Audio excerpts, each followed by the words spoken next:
মুসারে আল্লাহরে জিগাইবানি, আমি গরিব মানুষ, আমি ভালো কিছু কিনতে পারি না, ছেলে মেয়েকে ভালো কিছু খাওয়াইতে পারি না, ভাঙ্গা ঘর, এত গরিব, ভালো করে ঘর বানাইতে পারি না। আল্লাহরে জিগাইবানি কি করলে আমার উন্নতি হবে, ধনী হব, টাকা পয়সা হবে। আল্লাহরে জিগাইবানি। আল্লাহ মুসা নবী কই ঠিক আছে, আল্লাহরে জিগাইব তুমি কেমনে ধনী হইবা।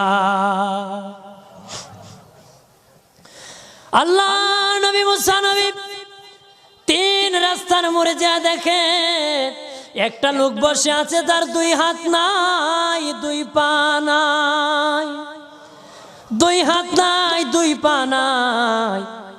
ওই লোক ডাক দিয়া কয়, মুসা রে, জীবনে কোনোদিন নিজে হাঁটতে পারি নাই, নিজ হাতে খেতে পারি নাই, কেউ খাওয়াইলে খাই, নতুবা উপবাস থাকি, বৃষ্টি আসলে ভিজি, সেখানে আমি